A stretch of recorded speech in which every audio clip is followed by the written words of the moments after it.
नमस्कार मोर प्रिय पूज्य दर्शक बंधु एवं श्रोता मंडली मु लेखिका श्रीमती सुचरिता बेहेरा बालेश्वर आमर श्रीकृष्ण यूट्यूब चैनल माध्यम ओडिशार समस्त सारस्वत स्रष्टा माननकु हार्दिक अभिनंदन सह प्रीतिभरा शुभेच्छा जनाउछि। आमर पूज्यस्पद एवं सम्माननीय व्यासकवि फकीरमोहन सेनापति आमर मातृभाषा ओडिया साहित्यर जनक एवं एहा सहित से थिले जड़े सारस्वत साधक समाज सुधारक मार्गदर्शक तेजमय एवं आम समस्तंक पई चिर नमस्य। से जानुआरी 14 तारिख 1843 मसीह मकर संक्रांति रे बालेश्वर जिल्लार मल्लिकासपुर ठारे जन्मग्रहण करथिले।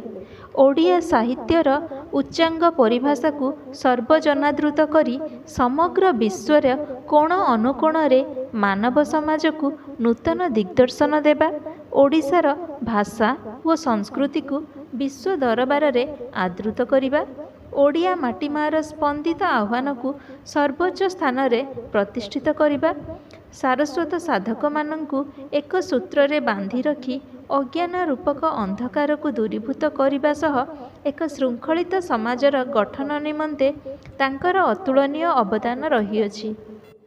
जन समाज रे नारी मानकर शिक्षा एवं सुरक्षार गुरुत्व उपरे अधिक प्राधान्य देई समग्र संसार को आलोकित करी गढ़ी तोलिबा पई से सर्वदा संकल्पबद्ध थिले। ओडिया सारस्वत जगत रे तांकर सृजनात्मक लेखनी सदा स्मरणीय एवं चिरमोहनीय। एही परिप्रेक्षी रे मोर स्वरचित कविता व्यासकवि फकीरमोहन परिवेषण करुअछि। आशा करुछि आपण मानकु निश्चित रूपे भल लागिबो। भल लागिले एहाकु लाइक शेयर एवं सब्सक्राइब करिवे। मोर स्वरचित कविता व्यासकवि फकीरमोहन।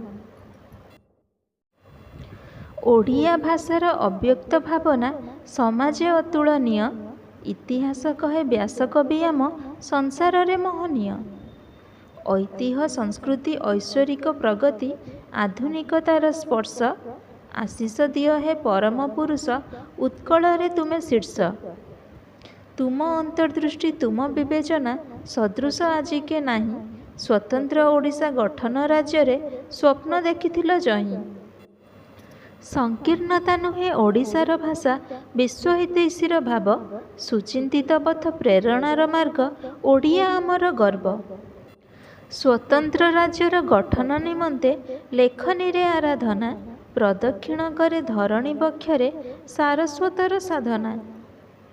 कवितार स्वर अंधार पथरे अनुभूति रे आलोक, पुण्यप्रदायिनी उत्कल भूमि रे साहित्य रथी प्रतीक। ओडिया साहित्य कला और संस्कृति रुद्धिमंत करे ज्ञानी, प्रशंसा तुमर दिगंत विस्तारी अपूर्व तुम सृजनी।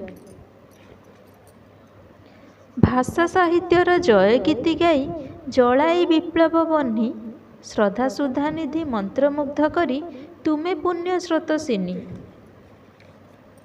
मानविकतार मूर्छना मध्यरे काव्यमय अधिष्ठित, विश्वव्यापी आज मानसरोवरे ओडिया जे मधुसिक्त।